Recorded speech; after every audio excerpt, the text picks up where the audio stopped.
Are we supposed to start the podcast? Ready? 1, 2, 3. Welcome to IHIP News. We are so excited to be here. This is the news where you get news with French bulldogs, with your favorite podcasters, and I have some great news. Some very happy news. We wanted to report on it earlier, but we were traveling in California on our podcast tour.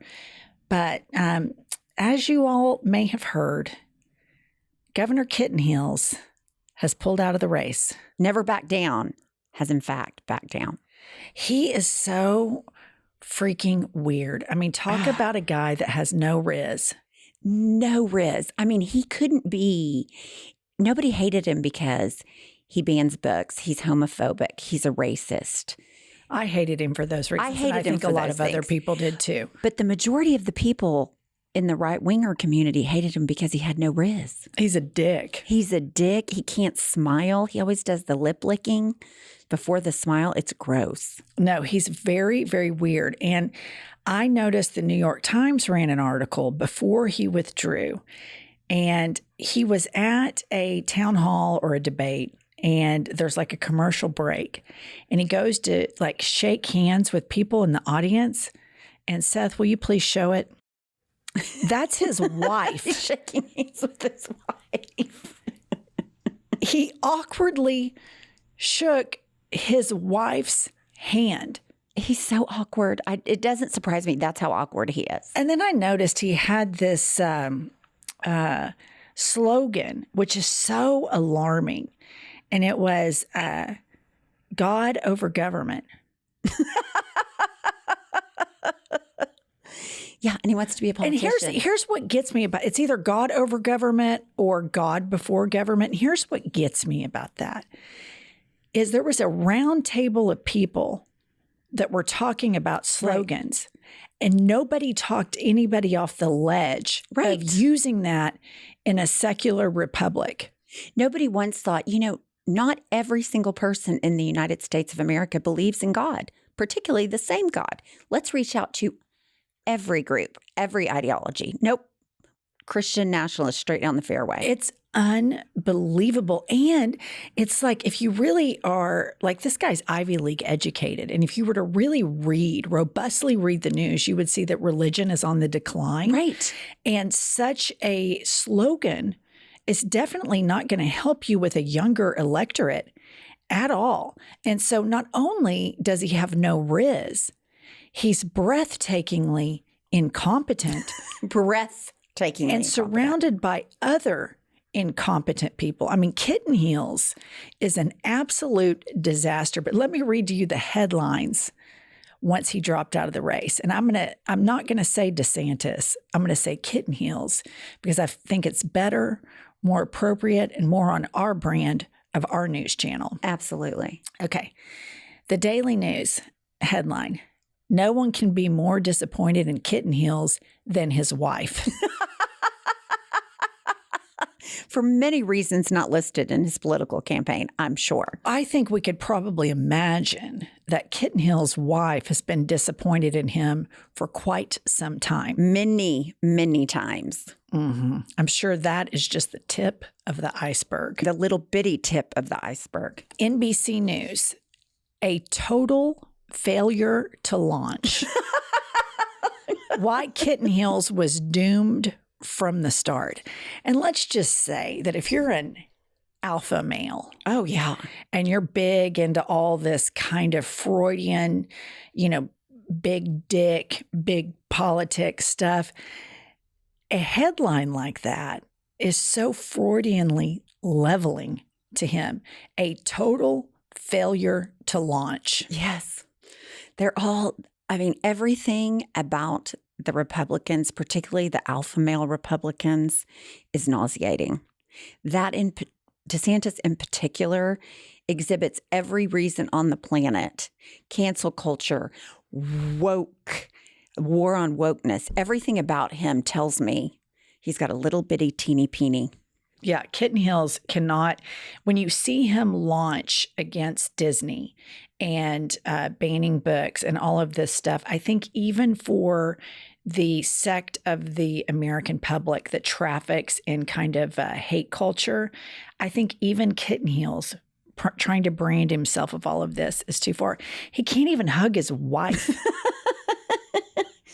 At least Melania and Donald kind of faked it. Remember when she like swatted his hand? I loved it. It was great. But I mean, that's so awkward. It's unbelievable. Okay, here's another headline from the Tallahassee newspaper. Kitten Heels drops out of presidential race. Social media happily piles on. Happily. USA Today. Kitten Heels ends feeble presidential campaign in shame before New Hampshire. Good. That was the great ending to that. Good. Yeah, I mean, a year ago, he was the heir apparent. He was the hot new toy. He just face planted like crazy. Here's another headline. Farewell to Kitten Heels, an awkward bully nobody liked, even Republicans. And he was so awkward, as evidenced by that. And then we have another one here. Jeb 2.0 returns to Florida. It's almost an insult to Jeb Bush. The last one from The Atlantic.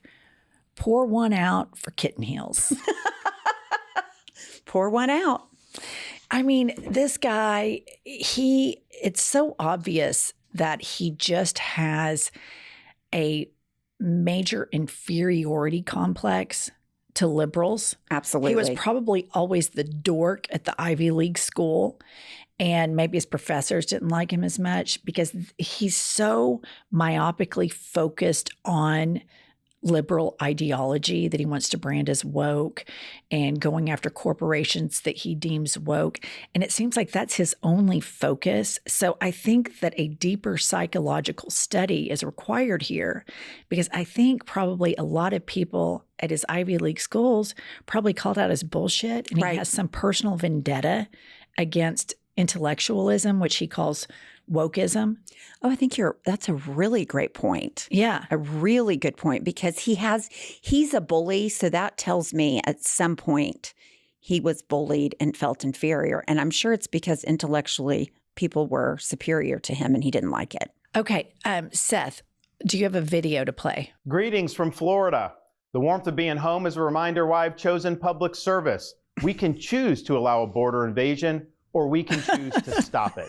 We can choose political indoctrination, or we can choose classical education. We cannot succeed as a country if we allow our nation to be invaded, our currency to be debased, our cities to crumble, and our kids to be indoctrinated. Nobody worked harder, and we left it all out on the field. Now, following our second place finish in Iowa, we've prayed and deliberated on the way forward. If there was anything I could do to produce a favorable outcome, more campaign stops, more interviews, I would do it. Accordingly, I am today suspending my campaign. I'm proud to have delivered on 100% of my promises, and I will not stop now. Trump is superior to the current incumbent, Joe Biden. That is clear. The days of putting Americans last, of kowtowing to large corporations, of caving to woke ideology are over. Finally, I want to thank my wife, Casey, and our kids, Madison, Mason, and Mamie. Winston Churchill once remarked that success is not final, failure is not fatal, it is the courage to continue that counts. While this campaign has ended, the mission continues. Down here in Florida, we will continue to show the country how to lead. Thank you, and God bless. What's so great about that? There's multiple things. But the first thing we have to point out to everybody is Winston Churchill did not say that. Correct. It was, here's a headline here. It says, "This bud's for him." Kitten Heels reached for Churchill, but came up with a line from a Budweiser ad. But you could just tell in that speech where he talks about kids being indoctrinated. He's the one not allowing them to read history. What he's talking about is he doesn't want kids to receive an objective, open-minded, robust, education. He wants a very 1950s style education that is completely whitewashed. The problem that these conservatives have is when kids that might grow up with Republican parents, such as yourself, go to school and go to a university and go start reading the news outside of Fox News, what happens is you become more objective. Right. You become more intellectual.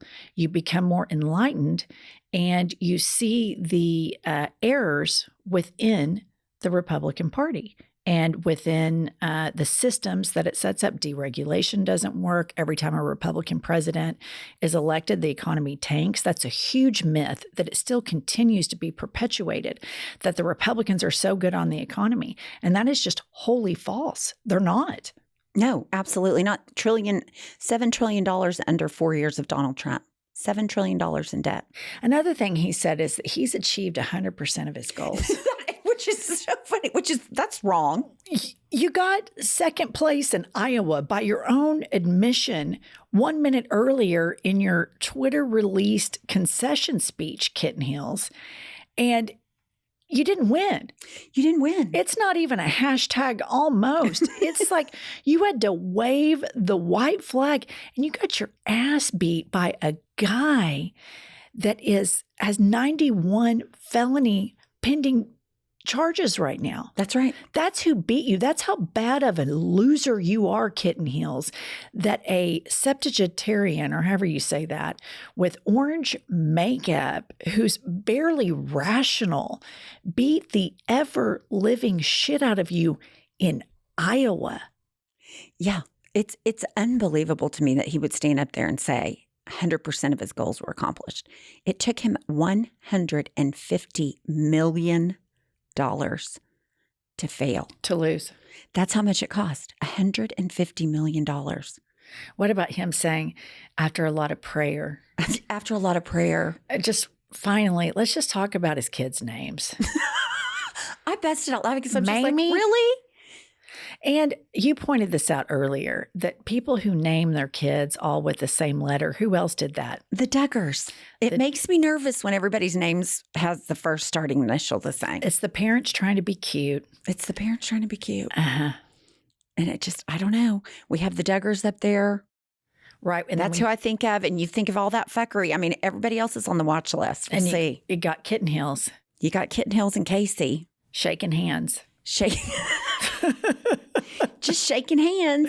That is so weird. I have just one little question. Okay. Now that he's going to spend more time in Florida, how much time do you think he's going to devote to revamping the Disney board and or Moms for Liberty now that his buddy Bridget Siegler has come out? I mean, he'll be in Florida now. He has time to address it. You mean she's come out of the closet? Well, I mean, she's been outed out of the closet. But I mean, do you think he'll remove her from the board now that he's been in there? No, because these people do all of this crap and their motto is don't apologize. That's a whole part of it. Right. Like, we're going to do all of this lawlessness and we are not going to apologize. That is the new Trump Republican Party. There are no apologies. It is just being indignant, doing what we want, when we want, and how we want to. And they're all bullies. Fuck accountability. That should be their campaign slogan. Uh-huh. Yeah, it's just amazing to me. It's amazing to me that 47% of the country is this, votes like this. It's really staggering. It's breathtaking. Yeah.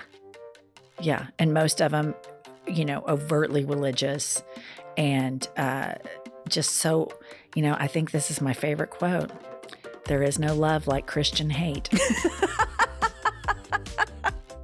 We'll leave it with that. Kitten Heels, it was fun. You're on our watch list here at IHIP News, and we'll be back when we feel like it. I'll tell you what I've had it with.